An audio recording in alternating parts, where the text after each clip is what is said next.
Praise the Lord. ഇന്ന് രാത്രികാലം നിങ്ങളുടെ മധ്യത്തിലായിരിക്കുന്നതിൽ ഞാൻ അങ്ങേയറ്റം സന്തോഷിക്കുന്നു. ഈ ബെഥൽ ഗോസ്ബൽ അസംബ്ലിയുടെ ഓവർസിയറായ ഡോക്ടർ ജോയ് പി ഉമ്മൻ എൻ്റെ ഭാര്യയുടെ കുടുംബത്തിലെ ആത്മീയ കാരണവരാണ് എന്ന് പറയാൻ എനിക്ക് വളരെ സന്തോഷമുണ്ട്. തൻ്റെ ഭാര്യ ഗ്രേസ് ഉമ്മൻ, പിന്നെ ഈ ബെഥൽ ഗോസ്ബൽ അസംബ്ലിയുടെ പ്രസ്ബിറ്റേഴ്സ്, സുശേഷകന്മാർ, കടന്നു വന്നിരിക്കുന്ന ദൈവമക്കൾ എല്ലാവർക്കും എൻ്റെ സ്നേഹവന്ദനം. കഴിഞ്ഞ 2 രാത്രികാലവും വളരെ അനുഗ്രഹിക്കപ്പെട്ട മീറ്റിങ്ങുകളിലൂടെ നടന്നു എന്ന് കേട്ടതിൽ എനിക്ക് വളരെ സന്തോഷമുണ്ട്. ഇന്ന് രാത്രികാലം അസാധ്യമായ ഒരു അസൈൻമെൻ്റാണ് എനിക്ക് തന്നേക്കുന്നത്. കാരണം നിങ്ങളുടെ ഓവർസിയർ ഞാനിങ്ങോട്ട് തിരിക്കുന്നതിന് 2 ദിവസം മുമ്പ് എന്നെ വിളിച്ചിട്ട് പറഞ്ഞു, സണ്ണി ഈ പ്രാവശ്യം ഉണർവ് പ്രസംഗമൊന്നും പറയണ്ട. അത് കേട്ടപ്പോൾ എനിക്ക് വളരെ അത്ഭുതം തോന്നി. കാരണം ഞാൻ ഓൾറെഡി കേരളത്തിൽ എവിടെയെല്ലാം വന്ന് പ്രസംഗിക്കണം, ഇവിടേക്കെല്ലാം ഓരോരോ മെസ്സേജ് എല്ലാം തയ്യാറാക്കി വെച്ച് കഴിഞ്ഞപ്പോഴാണ് ഇദ്ദേഹം എന്നെ വിളിച്ചിട്ട് പറഞ്ഞു, സണ്ണി പത്തനാപുരത്ത് വരുമ്പോൾ സണ്ണി ഉണർവ് പ്രസംഗമൊന്നും പ്രസംഗിക്കേണ്ട, സണ്ണി വേറെ ഒരു കാര്യം ഇവിടെ വന്ന് ചെയ്യണം എന്ന് പറഞ്ഞു. അദ്ദേഹം എന്നെ ഏൽപ്പിച്ചിരിക്കുന്ന അസൈൻമെൻറ്റ് ഞാൻ അദ്ദേഹത്തെ ബഹുമാനിക്കുന്നത് കൊണ്ടും ഒരു ജ്യേഷ്ഠ സഹോദരനേക്കാൾ ഉപരിയായിട്ട് ഒരു പിതാവിനെ പോലെ ബഹുമാനിക്കുന്നത് കൊണ്ട് ഞാനത് ചെയ്യാൻ ഒരുങ്ങിയാണ്. അദ്ദേഹം പറഞ്ഞേക്കുന്നതെന്ന് അറിയാമോ, ഞാനൊരു ബൈബിൾ ക്ലാസ് എടുക്കുന്ന പോലെ നിങ്ങളോട് സംസാരിക്കണമെന്ന് എന്നോട് ആവശ്യപ്പെട്ടേക്കുന്നത്. ഇന്നലെയും പിന്നെ ഞാൻ ഉണർയോഗം നടന്നേച്ച് ഈ സമാപന യോഗത്തിൽ വന്ന് ഞാൻ ബൈബിൾ ക്ലാസ് എടുക്കുന്ന പോലെ സംസാരിച്ചാൽ നിങ്ങൾക്ക് ഇഷ്ടപ്പെടുമോ എന്ന് എനിക്ക് അറിഞ്ഞുകൂടാ. നിങ്ങൾക്ക് ഇഷ്ടപ്പെട്ടില്ലെങ്കിൽ ഇങ്ങോട്ട് ചോദിച്ചോണം, എന്നോട് ചോദിച്ചേക്കല്ലേ. അദ്ദേഹം എന്നിട്ട് എന്നോട് പറഞ്ഞു, നമ്മളെപ്പോഴും കർത്താവായ യേശു ക്രിസ്തു എന്ന് പറയും. എന്താ അതുകൊണ്ട് ഉദ്ദേശിക്കുന്നതെന്ന് ബൈബിൾ എന്ന് വ്യക്തമായിട്ട് ജനത്തെ ഒന്ന് പഠിപ്പിക്കണം. കർത്താവ് എന്ന് പറഞ്ഞാൽ എന്താ, യേശു എന്ന് പറഞ്ഞാൽ എന്താ, ക്രിസ്തു എന്ന് പറഞ്ഞാൽ എന്താ, ഇതിനെ 3ആയിട്ട് തരംതിരിച്ച് ഒന്ന് വ്യാഖ്യാനിച്ച് ജനങ്ങൾക്ക് പറഞ്ഞു കൊടുക്കണമെന്ന് പറഞ്ഞുകൊണ്ട് ആവശ്യപ്പെട്ടു. ഞാൻ അതിന് തുനിയാൻ പോവുകയാണ്. അപ്പോൾ ഇങ്ങനെയുള്ളൊരു പ്രസൻറ്റേഷനാണോ നിങ്ങൾക്ക് ഇഷ്ടപ്പെടുന്നത് എന്നെനിക്ക് അറിഞ്ഞുകൂടാ. ഏതായാലും എന്നെ ഏൽപ്പിച്ച ദൗത്യം ഞാൻ ചെയ്യാൻ പോവുകയാണ്. പിന്നെ എനിക്കൊരാശ്വാസം ഇന്ന് രാത്രികാലമേ ഉള്ളൂ, ഡോക്ടർ കോശ് വേദ എൻ്റെ പുറകെ വരുന്നുണ്ട് എന്നുള്ളൊരു ആശ്വാസമേ ഉള്ളൂ. അപ്പോൾ ഉണർവിൻ്റെ കാര്യം അദ്ദേഹം നോക്കിക്കോളും. ഞാൻ നിങ്ങളെ വചനത്തിലെ ചില സത്യങ്ങൾ പറഞ്ഞ് മനസ്സിലാക്കി തരാൻ ആഗ്രഹിക്കുകയാണ്. Price the Lord. അപ്പോൾ ഈ 3ആയിട്ട് തിരിച്ച് നമ്മൾ ചിന്തിക്കാൻ പോവുകയാണ്. ലോർഡ് ജീസസ് ക്രൈസ്റ്റ്, കർത്താവായ യേശു ക്രിസ്തു എന്ന് പറഞ്ഞാൽ എന്തുകൊണ്ടാണ് നമ്മൾ യേശുവിനെ കർത്താവ് എന്ന് വിളിക്കുന്നത്? ഇതാണ് നമ്മൾ ആദ്യമായിട്ട് നമ്മൾ ചിന്തിക്കാൻ പോകുന്നതായിട്ടുള്ള വിഷയം. അപ്പോൾ ശാന്തമായിട്ടായിരിക്കും ഞാൻ നിങ്ങളോട് സംസാരിക്കുന്നത്, നിങ്ങൾക്ക് മനസ്സിലാകത്തക്ക രീതിയിൽ. അപ്പോൾ യേശുക്രിസ്തു ദൈവമാണോ എന്നുള്ള ഒരു വലിയ ചോദ്യം ഇന്ന് ലോകത്തിലുണ്ട്. അപ്പോൾ ഇവിടെ ഇരിക്കുന്നവർക്ക് വേണ്ടി മാത്രമല്ല ഞാൻ സംസാരിക്കുന്നത്, ദേശക്കാർക്ക് വേണ്ടി കൂടെയാണ് ഇന്ന് രാത്രികാലം ഞാൻ സംസാരിക്കുന്നത്. ഈ ദേശത്തൊക്കെയും പ്രത്യേകിച്ച് ഈ പത്തനാപുരത്തിൻ്റെ ഈ മണ്ണിൽ ഇതിൻ്റെ ചുറ്റുപാടുകളൊക്കെയും യേശുക്രിസ്തു ദൈവമല്ല, ദൈവപുത്രൻ മാത്രമാണ് എന്ന് പഠിപ്പിക്കുന്ന ധാരാളം ആളുകൾ അടുത്ത സമയത്ത് സാമൂഹ്യ മാധ്യമങ്ങളൊക്കെ ഞാൻ കാണുകയുണ്ടായി. അതിനേക്കാൾ ഉപരിയായിട്ട് യേശുക്രിസ്തു സൃഷ്ടിയാണ് എന്ന് വിശ്വസിക്കുന്ന ധാരാളം ആളുകൾ ഉള്ള ഒരു തലമുറയിലാണ് നമ്മൾ ജീവിക്കുന്നത്. എന്നാൽ ബൈബിൾ വളരെ വ്യക്തമായിട്ട് യേശുവിനെ ദൈവത്തോട് തുല്യനായിട്ടാണ് ചിത്രീകരിക്കുന്നത്. അപ്പോൾ യേശുവിനെ ദൈവമായിട്ട് ഉള്ള ആരാധന എന്നാണ് ആരംഭിച്ചത്? ഈ സമീപകാലത്ത് പലരും പറയാറുണ്ട്, 1-ാം നൂറ്റാണ്ടിൽ അങ്ങനെ ശിഷ്യന്മാരാരും യേശുവിനെ ദൈവമായിട്ട് അംഗീകരിച്ചില്ല, ആരാധിച്ചില്ല. പുതിയ നിയമത്തിൻ്റെ താളുകളിലെങ്കിലും യേശുവിനെ ദൈവമായിട്ട് അംഗീകരിക്കുന്നതായിട്ടോ ദൈവമായിട്ട് ആരാധിക്കുന്നതായിട്ടോ നമ്മൾ കാണുന്നില്ല. പിന്നെ ചരിത്രത്തിലെങ്കിലോ സഭ കണ്ടുപിടിച്ച ഒരു ഉപശാന്തിയാണിത് എന്നൊക്കെയുള്ള അനേക വ്യാഖ്യാനങ്ങൾ ഞങ്ങളൊക്കെ കേൾക്കാറുണ്ട്. എന്നാൽ അവരുടെ ആ പ്രസ്താവന തെറ്റാണ് എന്ന് ആദ്യമേ തെളിയിച്ചുകൊണ്ട് ഞാൻ ഇന്ന് രാത്രികാലത്തെ എൻ്റെ സംഭാഷണം ആരംഭിക്കാൻ ആഗ്രഹിക്കുന്നു. ആദ്യമായിട്ട് ബൈബിളിൽ യേശുവിനെ ദൈവമേ എന്ന് വിളിച്ച് യേശുവിൻ്റെ ശിഷ്യന്മാരിൽ ഒരാളായ തോമസിനെ കുറിച്ച് നമ്മൾ എപ്പോഴും പറയാറുള്ളത് സംശയിക്കുന്ന തോമസ് എന്നാണ്. എന്നാൽ ആദ്യമായിട്ട് യേശുവിനെ ദൈവമേ എന്ന് വിളിച്ചത് തോമസാണ്. യോഹന്നാൻ്റെ സുവിശേഷം 20-ാം അധ്യായത്തിൻ്റെ 28-ാമത്തെ വാക്യം. കർത്താവായ യേശുക്രിസ്തു ഉയർത്തെഴുന്നേറ്റ ശേഷം തൻ്റെ ശിഷ്യന്മാർക്ക് പ്രത്യക്ഷനാകുമ്പോൾ ആദ്യമായിട്ട് പ്രത്യക്ഷപ്പെട്ടു തോമസ് അവിടെ ഇല്ലായിരുന്നു. അതുകൊണ്ട് തോമസ് ഒരു അവകാശവാദം വെച്ചു. തോമസ് പറഞ്ഞു, ഞാൻ വിശ്വസിക്കുന്നില്ല, അവൻ ഉയർത്തെഴുന്നേറ്റൊന്നും ഞാൻ വിശ്വസിക്കുന്നില്ല, അവനെ ഞാൻ എൻ്റെ കണ്ണുകൊണ്ട് നേരിൽ കാണുകയും എൻ്റെ കൈകൊണ്ട് അവൻ്റെ മുറിപ്പാടുകൾ ഒന്ന് അളന്ന് നോക്കുകയും ചെയ്തെങ്കിൽ മാത്രമേ യഥാർത്ഥത്തിലുള്ള മുറിപ്പാടുകൾ ഉണ്ടായിരുന്നു എന്നെനിക്ക് ബോധ്യപ്പെട്ട ശേഷം മാത്രമേ അവൻ ഉയർത്തെഴുന്നേറ്റു എന്ന് ഞാൻ സമ്മതിക്കുകയുള്ളൂ എന്നാണ് തോമസ് അവകാശപ്പെട്ടത്. അതനുസരിച്ച് തോമസ് കൂടെ ഉള്ള സമയത്ത് കർത്താവ് രണ്ടാമതും അവിടെ മധ്യേ പ്രത്യക്ഷനായി കഴിഞ്ഞ് തോമസിനോട് പറഞ്ഞു, നീ കൈ നീട്ടി നീ ആവശ്യപ്പെട്ടതുപോലെ എൻ്റെ മുറിവുകളെ നോക്കുക, ഇത് യഥാർത്ഥമുള്ള മുറിവുകളാണോ, ഞാൻ തന്നെയാണോ മരിച്ചവനായ കർത്താവ് ഇപ്പോൾ ഉയർത്തെഴുന്നേറ്റ് വന്നിരിക്കുന്നത് എന്ന് നോക്കാൻ പറഞ്ഞുടനെ തോമസ് അതിന് തുനിഞ്ഞില്ല.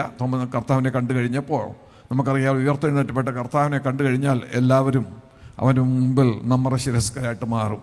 അതുകൊണ്ട് അത് ചെയ്യുന്നതിന് പകരം തോമസ് ചെയ്തത് എന്താണെന്ന് അറിയാമോ? എൻ്റെ കർത്താവും എൻ്റെ ദൈവവുമായുള്ളവേ എന്ന് വിളിച്ച് അവനെ ആരാധിക്കാൻ തുടങ്ങുകയാണ് ചെയ്തത്. അപ്പോൾ വേദപുസ്തകത്തിൻ്റെ താളുകളിൽ ആദ്യമായിട്ട് യേശുവിനെ ദൈവമായിട്ട് ആരാധിച്ചത് തോമസ് ആണ്. ഇനി അപ്പോസ്തല പ്രവൃത്തികളിലേക്ക് നമ്മൾ വരുമ്പോൾ 2-ാം അധ്യായത്തിൻ്റെ 36-ാം വാക്യത്തിൽ വളരെ വ്യക്തമായിട്ട് അപ്പോസ്തലന്മാർ അത് എംഫസൈസ് ചെയ്ത് പഠിപ്പിച്ചു. വലിയൊരു വിഷയമാണ് എൻ്റെ മുമ്പിലുള്ളത്. അതുകൊണ്ട് ഞാൻ എല്ലാ വാക്യങ്ങളൊന്നും വായിക്കത്തില്ല. മുമ്പോട്ട് പോകുമ്പോൾ ചില വാക്യങ്ങൾ നമ്മൾ വായിക്കും. റോമാലേഖനം 10-ാം അധ്യായത്തിലേക്ക് നമ്മൾ വരുമ്പോൾ യേശുക്രിസ്തു പുനരുത്ഥാനത്താലാണ് തൻ്റെ ദൈവികത്വം തെളിയിച്ചത് എന്ന് പ്രത്യേകിച്ചും 9-ാമത്തെ വാക്യത്തിൽ വളരെ വ്യക്തമായിട്ട് പറയുന്നുണ്ട്. ഇനി മത്തായിയുടെ സുവിശേഷം 28-ാം അധ്യായത്തിൻ്റെ 18-ാം വാക്യത്തിലേക്ക് നമ്മൾ വരുമ്പോൾ കർത്താവ് ഒരു കാര്യം അവകാശപ്പെട്ടു, സ്വർഗത്തിലും ഭൂമിയിലും സകല അധികാരവും എനിക്ക് നൽകപ്പെട്ടിരിക്കുന്നു. അപ്പോൾ ആ സ്വർഗത്തിലും ഭൂമിയിലും സകല അധികാരമുള്ളവനാണ് താൻ എന്ന് സ്വയം അവകാശപ്പെട്ടതിലൂടെ താൻ ദൈവത്തോട് തുല്യനാണ് എന്ന് അവകാശപ്പെടുകയായിരുന്നു, ആണെന്ന് തെളിയിക്കുകയായിരുന്നു മത്തായിയുടെ ലക്ഷ്യം എന്ന് പറഞ്ഞിട്ട് ഞാൻ കൂടുതൽ കാര്യങ്ങൾ പറയാം. പലരും പറയാറുണ്ട് യേശുവിനെ ദൈവമായിട്ട് ശിഷ്യന്മാർ അംഗീകരിച്ചില്ല എന്ന്. ഞാൻ വേറെ 1-2 വാക്യങ്ങൾ കാണിക്കാം. പത്രോസ് ചെയ്തൊരു കാര്യം ഞാൻ പറയാം. പത്രോസിൻ്റെ 1-ാം ലേഖനത്തിലെ 2 വാക്യങ്ങൾ ഞാൻ കാണിച്ചു തരാം. 1 പത്രോസ് 2-ാം അധ്യായത്തിൻ്റെ 3-ാം വാക്യത്തിൽ അവിടെ ഒരു കൊട്ടേഷൻ എടുത്തിട്ടുണ്ട്. കൊട്ടേഷൻ എടുത്തേക്കുന്നത് പഴയ നിയമത്തിൽ നിന്ന്, സങ്കീർത്തനത്തിൽ നിന്ന്. സങ്കീർത്തനം 34-ാം അധ്യായത്തിൻ്റെ 8-ാമത്തെ വാക്യത്തിൽ നമ്മൾ യഹോവ നല്ലവനെന്ന് രുചിച്ചറിവീൻ എന്നൊരു പദപ്രയോഗം കിടപ്പുണ്ട്. പക്ഷെങ്കിൽ പത്രോസ് പുതിയ നിയമത്തിൽ അത് കോട്ട് ചെയ്തപ്പോൾ യഹോവ എന്നുള്ള പദം അങ്ങ് മാറ്റിയിട്ട് കർത്താവെന്നാക്കി. കർത്താവ് നല്ലവനെന്ന് രുചിച്ചറിവീന്നാക്കി എന്ന് പറഞ്ഞാൽ ഇവിടെ പഴയ നിയമത്തിൽ യഹോവ ആയിട്ട് നമ്മളെ ആരെ ആരാധിച്ചോ അവനോട് തുല്യനാണ്. പുതിയ നിയമത്തിൽ ഞങ്ങൾ ഇന്ന് ആരാധിക്കുന്ന ക്രിസ്തു എന്ന് താൻ അതിലൂടെ വെളിപ്പെടുത്തുകയായിരുന്നു. അതിനേക്കാൾ രസകരമായ ഒരു വാക്യം ഞാൻ കാണിക്കാം. അതേ അധ്യായത്തിൽ തന്നെ 1 പത്രോസ് 3-ാം അധ്യായത്തിൻ്റെ 14-ാം മലയാളം ബൈബിൾ 14-ാം വാക്യത്തിൻ്റെ 2-ാം ഭാഗമായിട്ട് വരും. അവിടെ ഒരു വാചകമുണ്ട്, കർത്താവായ ക്രിസ്തുവിനെ നിങ്ങളുടെ ഹൃദയത്തിൽ വിശുദ്ധീകരിപ്പീൻ. അത് ഞാൻ അനേക നാളുകൾ ഞാൻ ചിന്തിച്ചിരുന്നത് പത്രോസ് എഴുതിയ ഒരു ഒറിജിനൽ ടെക്സ്റ്റ് ആണെന്നാണ്. അതിനെ ആശ്രയിച്ച് ഞാൻ കൺവെൻഷനിൽ പ്രസംഗിച്ചിട്ട് വരെയുണ്ട്. പക്ഷെങ്കിൽ പിന്നീടാണ് സമീപകാലത്താണ് മനസ്സിലായത്, അല്ല, പത്രോസിൻ്റെ ഒറിജിനൽ ടെക്സ്റ്റ് അല്ല. പത്രോസ് അത് യെശയ്യാവിൻ്റെ പ്രവചനത്തിൽ നിന്ന് കടമെടുത്തതാണ്. യെശയ്യാവിൻ്റെ പ്രവചനം 8-ാം അധ്യായത്തിൻ്റെ 13-ാം വാക്യത്തിൽ അവിടെ പറഞ്ഞിരിക്കുന്നത് യഹോവയെ നിങ്ങൾ വിശുദ്ധീകരിപ്പീൻ എന്നാണ് യെശയ്യാ പ്രവചനം 8-ാം അധ്യായത്തിൻ്റെ 13-ാം വാക്യത്തിൽ പറഞ്ഞിരിക്കുന്നത്. പക്ഷേ പത്രോസ് അത് കടമെടുത്ത് തൻ്റെ ലേഖനം എഴുതിയപ്പോൾ 3-ാം അധ്യായത്തിൻ്റെ 14-ാം വാക്യത്തിൻ്റെ 2-ാമത്തെ ഭാഗത്ത് എഴുതിയിരിക്കുന്നത് കർത്താവായ ക്രിസ്തുവിനെ നിങ്ങളുടെ ഹൃദയത്തിൽ വിശുദ്ധീകരിപ്പിക്കുന്ന. അപ്പോൾ വളരെ വ്യക്തമായിട്ട് എംഫാറ്റിക്കായിട്ട് പത്രോസ് 1-ാം നൂറ്റാണ്ടിൽ ദൈവമക്കളോട് പറയുകയാണ്, പഴയ നിയമത്തിൽ നമ്മൾ യഹോവ എന്നുള്ള പേരിൽ ഒരു യഹൂദന്മാരായിരുന്നല്ലോ, ആരെ ആരാധിച്ചുകൊണ്ടിരുന്നോ അതുവിനോട് തുല്യനാണ് ഇന്ന് നമ്മൾ ആരാധിക്കുന്ന കർത്താവായ യേശു ക്രിസ്തു. അപ്പോൾ കർത്താവായ യേശു ക്രിസ്തു ദൈവമാണെന്ന് തന്നെ ആണ് ദൈവത്തിൻ്റെ വചനം നമ്മളെ പഠിപ്പിക്കുന്നത്. അത് ഇച്ചിരി ഒന്ന് വ്യക്തമാക്കി തരണമെങ്കിൽ എനിക്ക് അല്പം ചരിത്രത്തിലേക്ക് ഇറങ്ങിപ്പോകണം. നിങ്ങൾ എൻ്റെ കൂടെ വരണം. കാരണം എന്താണെന്ന് ചോദിച്ചാൽ യഹൂദന്മാരെ സംബന്ധിച്ചോളം ആയിരുന്നല്ലോ ഏറ്റവും വലിയ പ്രശ്നം. യേശു രംഗത്ത് വന്നപ്പോഴും ശിഷ്യന്മാർ രംഗത്ത് വന്നപ്പോഴും അപ്പോസ്തല പ്രവൃത്തികൾ നമ്മൾ നോക്കുമ്പോഴും എല്ലാം ഏറ്റവും കൂടുതൽ പ്രശ്നങ്ങൾ ഉണ്ടാക്കിയത് യഹൂദന്മാരാണ്. പൗലോസിൻ്റെ മിഷണറി യാത്രകൾ പോയിടത്തൊക്കെയും ജാതികൾ സുവിശേഷം കേൾപ്പാൻ തക്കവണ്ണം മനസ്സ് വെച്ച് മുമ്പോട്ട് വന്നപ്പോൾ അതിനെതിരായിട്ട് പ്രശ്നങ്ങൾ ഉണ്ടാക്കിയത് മുഴുവൻ യഹൂദന്മാരാണ്. കാരണം എന്താണെന്നറിയാമോ? ഇവർക്ക് ഇഷ്ടപ്പെട്ടില്ല യേശു ദൈവത്തോട് അല്ലെങ്കിൽ അവരാരാധിച്ചു വന്ന യഹോവയോട് തുല്യനാണ് എന്നുള്ള ശിഷ്യന്മാരുടെ അവകാശവാദം ഇഷ്ടപ്പെട്ടില്ല. അതിൻ്റെ കാരണം എന്താണെന്ന് ചോദിച്ചാൽ ലോകത്തിലെ ഏറ്റവും പ്രാചീനമായ മോണോതെയിസ്റ്റിക് റിലിജിയൻ, ഏക ദൈവ ആരാധനയുള്ള മതം യഹൂദ മതമായിരുന്നു. ആവർത്തന പുസ്തകം 6-ാം അധ്യായത്തിൻ്റെ 4-ാമത്തെ വാക്യം അവരെന്നും ഒരു പ്രാർത്ഥനയായിട്ട് എല്ലാ ദിവസവും സന്ധ്യയ്ക്ക് ചൊല്ലുന്നതായിട്ടുള്ള ഒരു പദമാണ്. അവിടെ നമ്മൾ വായിക്കുന്നത്, ഇസ്രായേലേ കേൾക്ക, യഹോവ നമ്മുടെ ദൈവമാകുന്നു, യഹോവ ഏകൻ തന്നെ. Hear O Israel, the Lord our God, the Lord is one. അവർ യോശുവയോട് വാദിക്കാൻ തുടങ്ങിയ ഉടനെ യോശുവ അവർക്കൊരു വാണിംഗ് കൊടുത്തു. സേവിച്ചാൽ മുമ്പേ നിങ്ങൾക്ക് നന്മ ചെയ്തതുപോലെ അവൻ തിരിഞ്ഞ് നിങ്ങൾക്ക് തിന്മ ചെയ്ത് നിങ്ങളെ സംഗ്രഹിക്കും. ആകയാൽ ഇപ്പോൾ നിങ്ങളുടെ ഇടയിലുള്ള അന്യ ദൈവങ്ങളെ നീക്കിക്കളഞ്ഞ് ഇസ്രായേലിന്റെ ദൈവമായ യഹോവയെങ്കിലേക്ക് നിങ്ങളുടെ ഹൃദയം ചായ്പീൻ എന്ന് അവൻ പറഞ്ഞു. ജനം യോശുവയോട്, ഞങ്ങളുടെ ദൈവമായ യഹോവയെ ഞങ്ങൾ സേവിക്കും, അവന്റെ വാക്കുകൾ ഞങ്ങൾ അനുസരിക്കും എന്ന് പറഞ്ഞു. അങ്ങനെ യോശുവ അന്ന് ജനവുമായി ഒരു നിയമം ചെയ്തു. അവർക്ക് ഷെഖേമിൽ വെച്ച് ഒരു ചട്ടവും പ്രമാണവും നിശ്ചയിച്ചു. അപ്പോൾ നോക്കുക, മോണോതെയിസ്റ്റിക് റിലിജിയനായിട്ട് ഏക ദൈവവിശ്വാസമുള്ള മതമായിട്ടാണ് യഹൂദ മതം ആരംഭിക്കുന്നതെങ്കിലും ആരംഭത്തിൽ തന്നെ പ്രശ്നങ്ങളും തുടങ്ങി. കാരണം ഈ ജനതയ്ക്ക് യഹോവയെ മാത്രമായിട്ട് ആരാധിക്കാൻ അവരെ കൊണ്ട് സാധിക്കുന്നില്ല. കാരണം ആ ദേശത്തെ അനേക ജാതികളെ പറിച്ചു കളഞ്ഞിട്ട് അവരുടെ ദേശം ഇസ്രായേൽ മക്കൾക്ക് അവകാശമായി കൊടുത്തതാണ്. ആരംഭം മുതൽ തന്നെ ദൈവം അവരോട് പറഞ്ഞു, ഈ ജാതിയെ ഞാൻ ശിക്ഷിച്ചിട്ട് അത് അവരുടെ ദേശം നിങ്ങൾക്ക് സൗജന്യമായിട്ട് തരികയാണ്. അനേക അനുഗ്രഹങ്ങളൊക്കെ അവർ കൊടുത്തു. അനുഗ്രഹങ്ങളൊക്കെ കേൾക്കുന്ന നമുക്കും ഇഷ്ടമാണ്. പക്ഷേ ദൈവം അവരോട് പറഞ്ഞു, നിങ്ങൾക്കൊരു പ്രശ്നമുണ്ട്, നിങ്ങളും ഇവർ ചെയ്ത അതേ തെറ്റിലേക്ക് വഴുതി വീഴാൻ സാധ്യതയുണ്ട്. അപ്പോൾ മോശെ അവരോട് പറഞ്ഞപ്പോൾ അവർ പറഞ്ഞില്ല, അല്ല, ഞങ്ങൾ യഹോവയെ തന്നെ സേവിക്കും എന്ന് പറഞ്ഞ് ഇവർ വീതവാഴം മുഴക്കിയ ആ ജനത്തിൻ്റെ സ്ഥിതി എന്തായിരുന്ന 23-ാം വാക്യത്തിൽ നോക്കിക്കേ. കാരണം ഈ ദൈവത്തെ ആരാധിക്കണമെങ്കിൽ വിശുദ്ധി പാലിക്കണം, എന്നാൽ മറ്റ് ദൈവങ്ങളെ ആരാധിക്കണമെങ്കിൽ വിശുദ്ധി പാലിക്കേണ്ട ആവശ്യമില്ല. അതുകൊണ്ട് കുറെ കൂടി ഈസിയാണ് മറ്റ് ദൈവങ്ങളെ ആരാധിക്കാൻ. അതുകൊണ്ട് നിങ്ങൾ അതിൻ്റെ പിന്നാലെ പോകും എന്ന് ഞങ്ങൾ മനസ്സിലാക്കുന്നു എന്ന് പറഞ്ഞ് യോശുവയും മോശയും വളരെ വ്യക്തമായിട്ട് അവരെ പഠിപ്പിച്ചതാണ്. അതിനുശേഷം അവർ സ്ട്രഗിൾ ചെയ്ത് മുമ്പോട്ട് പോയിട്ട് രാജാക്കന്മാരുടെ പുസ്തകം 12-ാം അധ്യായത്തിലേക്ക് ഔദ്യോഗികമായിട്ട് ഇസ്രായേലിലെ 10 ഗോത്രങ്ങൾ അവിടെ മതം അങ്ങ് മാറ്റി. ലോകത്തിൽ മതം മാറുന്നതിനെ കുറിച്ച് ഒരുപാട് ചർച്ചകൾ നടക്കുന്ന ഒരു കാലഘട്ടത്തിലാണല്ലോ നമ്മൾ ജീവിക്കുന്നത്. ഭാരതത്തിൽ മതം മാറുന്നു എന്നുള്ളത് വലിയൊരു ചർച്ചാ വിഷയമാണ്. എന്നാൽ ഞാൻ പറയട്ടെ, ഇതുപോലെ മതം മാറ്റം നടത്തിയ ഒരു രാജ്യം ലോകത്ത് വേറെ ഉണ്ടായിട്ടില്ല.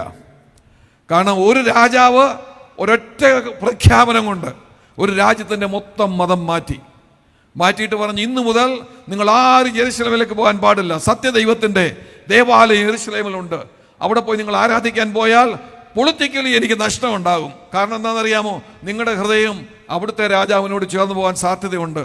അല്ലെ നിങ്ങൾ വീണ്ടും അവിടേക്ക് ആരാധനയ്ക്ക് വേണ്ടി പോകാൻ സാധ്യതയുണ്ട്. അങ്ങനെയാണെങ്കിൽ വടക്കേ രാജ്യത്തെ ആളുകളൊക്കെ തിരിച്ചങ്ങ് ചിലപ്പം തെക്കേ രാജ്യത്തോട് ചേർന്നെന്ന് വരും. അതുകൊണ്ട് ഒരു പൊളിറ്റിക്കൽ മൂവാണ് ഈ രാജാവ് നടത്തിയത്.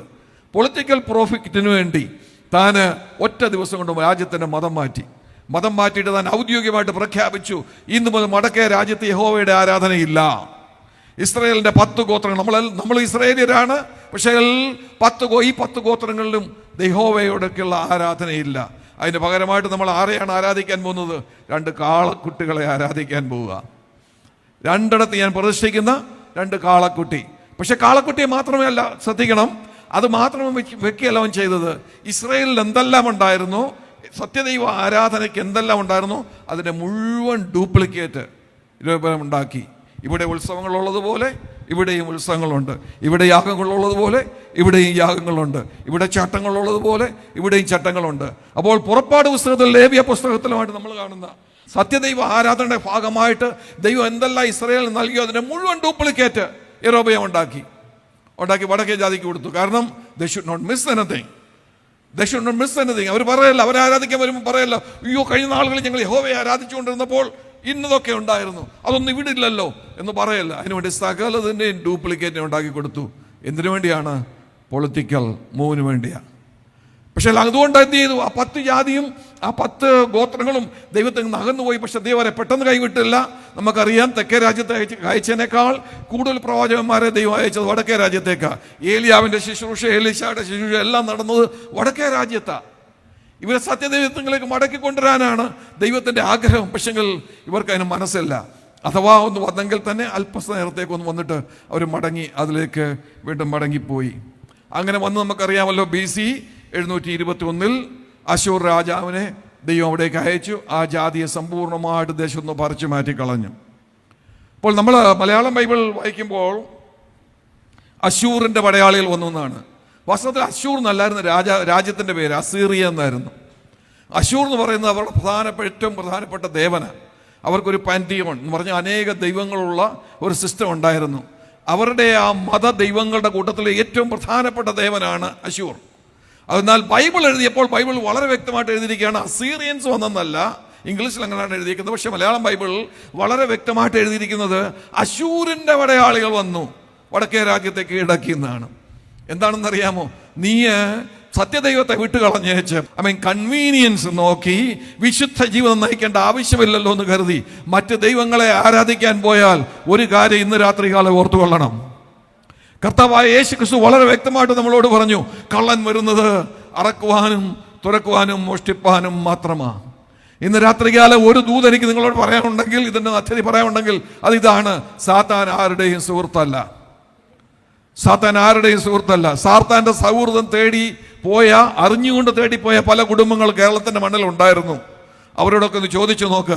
നമ്മളൊക്കെ ദൈവം അനുഗ്രഹിച്ച് സത്യദൈവത്തെ ആരാധിപ്പാൻ വേണ്ടി ഒന്നുമില്ലായ്മയിൽ ഇറങ്ങി തിരിച്ച് ആ വിശ്വാസം നിലനിർത്തി ദൈവത്തെ ആരാധിച്ചു വന്നതുകൊണ്ട് നമ്മുടെ തലമുറകളും ദേശത്ത് അനുഗ്രഹിക്കപ്പെട്ടപ്പോൾ സാത്താന്റെ ഫ്രണ്ട്ഷിപ്പ് തേടിപ്പോയ, കൂടോത്രം നടത്താനായാലും മന്ത്രവാദം നടത്താനായാലും മറ്റെന്ത് ഇടത്തോട്ട് പരിപാടികൾ കാണാനും സാത്താന്റെ ഫ്രണ്ട്ഷിപ്പ് തേടിപ്പോയ കുടുംബങ്ങളൊക്കെ എവിടെയാണെന്ന് ഈ ദേശത്ത് നിങ്ങൾ തന്നെ ഒന്ന് അന്വേഷിച്ച് നോക്ക്.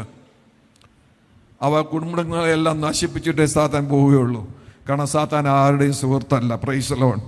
അപ്പോൾ ഏത് ദൈവത്തെ തേടി ഇവർ പോയോ, ഏത് ദൈവങ്ങളുടെ പുറകെ പോയോ, ആ ദൈവങ്ങൾ പോലെ ഇവരെ കീഴടക്കാൻ വന്നിരിക്കുകയാണ്. അശൂരിന്റെ പടയാളികൾ വന്നിട്ട് വടക്കേ രാജ്യത്തെ സമ്പൂർണ്ണമായിട്ട് കീഴടക്കി അവരെ അടിമത്തത്തിലേക്ക് കൊണ്ടുപോയി. ആ 10 ഗോത്രങ്ങളെ കുറിച്ച് പിന്നെ നമുക്കൊന്നും തന്നെ അറിയാനൊക്കത്തില്ല. പിന്നെ തെക്കേ രാജ്യത്തെ നോക്കിയാലോ, 2 ഗോത്രങ്ങൾ മാത്രമുള്ള ചെറിയ രാജ്യത്തേക്ക് നോക്കിയാലോ, അവിടെ ഒരു ഐഡന്റിറ്റി ക്രൈസിസാണ് നമ്മൾ കാണുന്നത്. അവർക്ക് തന്നെ അറിഞ്ഞുകൂടാ എന്താ ചെയ്യേണ്ടതെന്ന്. ചിലപ്പോൾ ഒരു ദൈവത്തെ ആരാധിക്കും, ചിലപ്പോൾ വിഗ്രഹങ്ങളെ ആരാധിക്കും. കുറച്ച് നാൾ ദൈവത്തെ ആരാധിക്കും, കുറച്ച് നാൾ വിഗ്രഹങ്ങളെ ആരാധിക്കും. ഒരു ഐഡന്റിറ്റി ക്രൈസിസോടെ കുറച്ച് നാളിലൂടെ അവർ മുമ്പോട്ട് പോയി. ക്രമേണ അവരും എന്ത് ചെയ്തു? അടിമത്തത്തിലേക്ക് ഇറങ്ങിപ്പോയി. ബാബിലോണിയ അടിമത്തത്തിലേക്ക് ഇറങ്ങിപ്പോയി. വാസ്തവത്തിൽ ഇസ്രായേലിന് സംഭവിച്ച ഏറ്റവും നല്ല കാര്യം ബാബിലോണിയ അടിമത്തമാണ്. കാരണം എന്താണെന്ന് അറിയാമോ? ബാബിലോൺ സാമ്രാജ്യം ഇങ്ങനെ വളരെ വേഗത്തിൽ വികസിക്കുക. ഈ ബാബിലോണിലേക്ക് യഹൂദന്മാർ ഇറങ്ങിച്ചെന്നപ്പോൾ അവിടെ പേർഷ്യക്കാരുടെ ദൈവമുണ്ട് ഒരു ഭാഗത്ത്, അശൂരിന്റെ ദൈവമുണ്ട്. കാരണം അസീറിയൻസിനെ കീഴ്പ്പെടുത്തിയിട്ടാണല്ലോ ബാബിലോൺ രംഗത്ത് വന്നത്. അപ്പോൾ അസീറിയൻസിന്റെ ദൈവം ഒരു ഭാഗത്തുണ്ട്, ബാബിലോണിയരുടെ ദൈവം ഒരു ഭാഗത്തുണ്ട്, മേദ്യ പ്യാസരുടെ ദൈവങ്ങൾ ഒരു ഭാഗത്തുണ്ട്. എല്ലാ ദൈവങ്ങളുമുള്ള ഒരു സമൂഹത്തിലേക്ക് ഇവരെ അടിമകളായിട്ട് കൊണ്ടുപോയത്.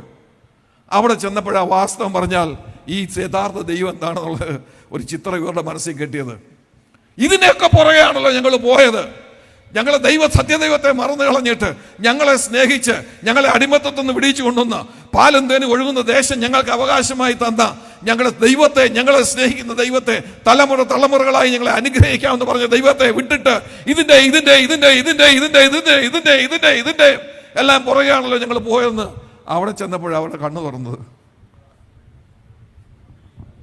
ഈ പന്തിയോൺസ് ഓഫ് ഗാഡ്സ്, 100 കണക്കിന് ദൈവങ്ങൾ നിറഞ്ഞിരിക്കുക ബാബിലോണിൽ.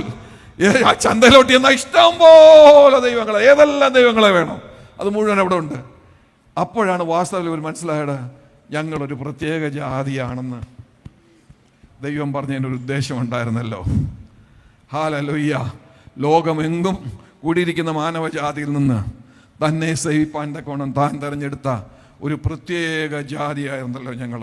സത്യത്തെ ദൈവത്തെ അറിവാൻ പദവി കിട്ടിയവരായിരുന്നല്ലോ ഞങ്ങൾ എന്നുള്ള ഉത്ബോധം ആദ്യമായിട്ട് ഇവർക്ക് ദേശീയമായിട്ടുണ്ടായത് ബാബിലോണിയ അടിമത്തത്തിൽ വെച്ചാണ്.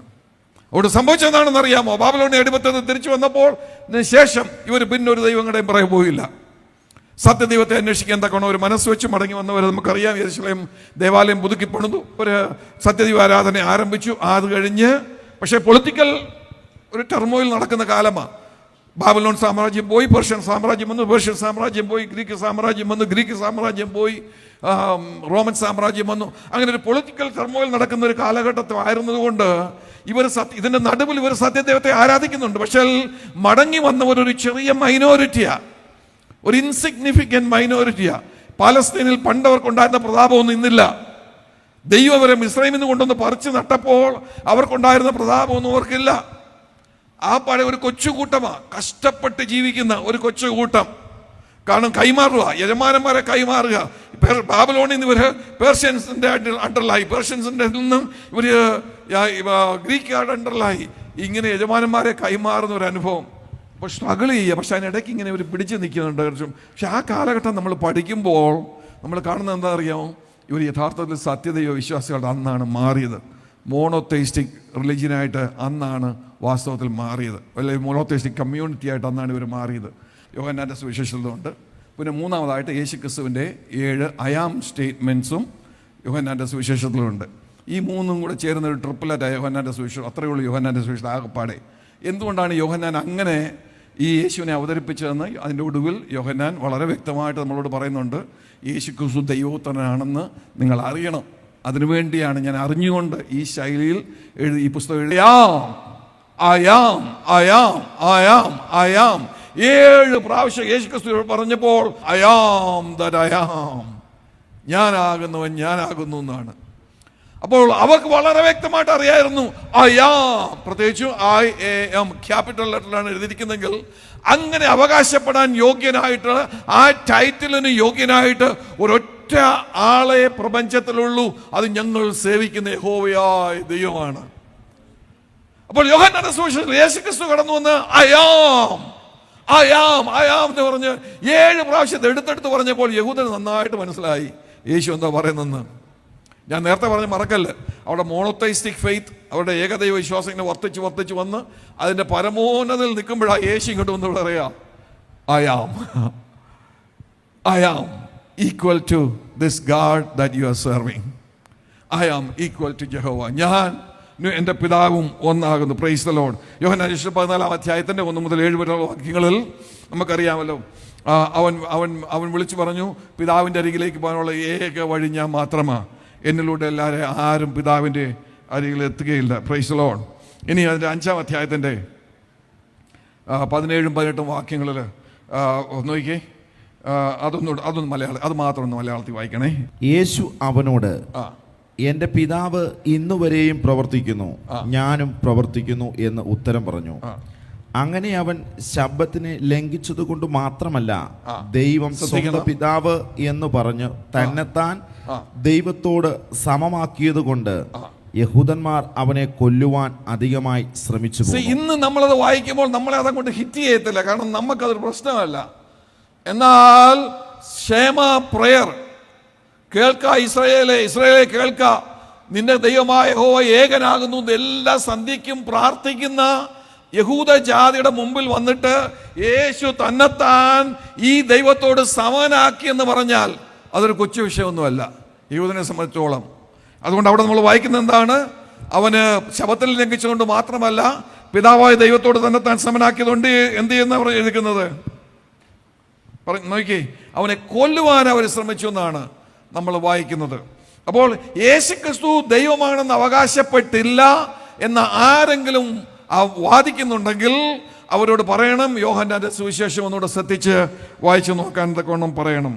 ഇനി അവസാനമായിട്ട് 4-മതായിട്ട് യോഹന്നാന്റെ സുവിശേഷം 14-ാം അധ്യായത്തിൻ്റെ 9-ാമത്തെ വാക്യത്തിൽ യേശുക്രിസ്തു പറഞ്ഞു, എന്നെ കാണുന്നവൻ പിതാവിനെ കണ്ടിരിക്കുന്നു. ആർക്കെങ്കിലും ദൈവത്തെ കാണാൻ എന്നെ നോക്കിയാൽ മതി. അതിനെക്കാട്ടി വലിയൊരു പ്രസ്താവന, ഒന്നുകിൽ ഒരു അഹങ്കാരത്തിൻ്റെ പ്രസ്താവന, അല്ലെങ്കിൽ ഇത്രമാത്രം വിപ്ലവാത്മകരമായ ഒരു പ്രസ്താവന ചരിത്രത്തിൽ വേറെ എങ്ങും ഉണ്ടായിട്ടില്ല. കാരണം യേശുക്രിസ്തു പറയുക, ദൈവത്തെ കാണണോ എന്നെ നോക്ക്. അത്രമാത്രം തൻ്റെ ഇടത്തോടുകൂടെ പറവാൻ തക്കവണ്ണം ദൈവപുത്രനെ കൊണ്ട് മാത്രമേ കഴിയത്തുള്ളൂ. Praise the Lord. ഹല്ലേലൂയ. അപ്പോൾ യേശുക്രിസ്തുവിനെ നമ്മൾ കർത്താവെന്ന് വിളിക്കുന്നതിൻ്റെ രഹസ്യം എന്താണെന്ന് ചോദിച്ചാൽ, അവൻ പിതാവായ ദൈവത്തോട് സമത്വമുള്ളവനാണ്. അതുകൊണ്ടാണ് ഫിലിപ്പിയ ലേഖനത്തിൽ വരുമ്പോൾ ദൈവത്തോടുള്ള സമത്വം പിടിച്ചുകൊള്ളാതെ എന്നുള്ള പദം അപ്പോസ്തലനായ പൗലോസ് ഉപയോഗിക്കുന്നത്. ക്രിസ്തുവേശുള്ള മനോഭാവം തന്നെ നിങ്ങൾ ഉണ്ടായിരിക്കട്ടെ എന്ന് പറഞ്ഞു തുടങ്ങുന്ന വേദഭാഗം നമുക്കെല്ലാം അറിയാമല്ലോ. ആരാണ് ഈ പറയുന്നത് അറിയാമോ? പൗലോസാ പറയുന്നത്. പൗലോസിന്റെ പ്രധാനപ്പെട്ട പ്രശ്നം എന്തായിരുന്നു അറിയാമോ? യേശു പിതാവായ ദൈവത്തോട് താൻ സമനാക്കുന്നു എന്നുള്ളതായിരുന്നു. ദമസ്കോസിന്റെ പടിവാതിക്കൽ വെച്ച് ഈ യേശുവുമായിട്ട് നേരിട്ടൊരു എൻകൗണ്ടർ ഉണ്ടാകുന്നത് വരെ പൗലോസിന്റെ ജീവിതത്തിലെ ഏറ്റവും വലിയ വിഷയം അതായിരുന്നു. ഇവൻ ദൈവപുത്രനാണെന്ന് പറയുന്നു, ഇവൻ ദൈവത്തോട് സമനാണെന്ന് പറയുന്നു. പക്ഷെങ്കിൽ അതേ പൗലോസ് യേശുവിനെ കണ്ടെത്തി കഴിഞ്ഞപ്പോൾ, യേശുവിനെ മനസ്സിലാക്കി കഴിഞ്ഞപ്പോൾ ഫിലിപ്പിയ ലേഖനത്തിൽ നമ്മളോട് പറയുകയാണ്, അവൻ ദൈവത്തോടുള്ള സമത്വം മുറുകെ പിടിച്ചുകൊള്ളാതെ തന്നെത്താൻ ദാസരൂപം എടുത്തു, മനുഷ്യരൂപത്തിലായി. അവിടെയാണ് യേശുക്രിസ്തു മനുഷ്യത്വത്തിലേക്ക് വരികയാണ്. വളരെ വേഗത്തിൽ ഞാൻ മുമ്പോട്ട് പോകാം. അപ്പോൾ യേശുക്രിസ്തുവിനെ നമ്മൾ കർത്താവെന്ന് വിളിക്കുന്നതിൻ്റെ അർത്ഥം എന്താണെന്ന് അറിയാമോ? യേശുക്രിസ്തു ദൈവമായിട്ട് തന്നെ നമ്മൾ ആരാധിക്കുന്നവരാ. ശ്രദ്ധിക്കണേ, ഇന്ന് മുതൽ ആരുടെയെങ്കിലും മനസ്സിൽ സംശയം ഉണ്ടെങ്കിൽ ഇന്ന് രാത്രിയിലെ സംശയം മാറ്റണം. കൂടുതൽ കാര്യങ്ങൾ വേണേൽ ഞങ്ങൾ പിന്നെ പറഞ്ഞുതരാം. പക്ഷെങ്കിൽ ഒത്തിരി തിയോളജിയിലേക്ക് പോകാൻ ആഗ്രഹിക്കുന്നില്ല. നമ്മൾ യേശുവിനെ കർത്താവെന്ന് വിളിക്കുമ്പോൾ അതുകൊണ്ട് ഉദ്ദേശിക്കുന്നതെന്ന് അറിയാമോ? നമ്മൾ യേശുവിനെ ദൈവമായിട്ട് ആരാധിക്കുന്നു എന്നാണ്.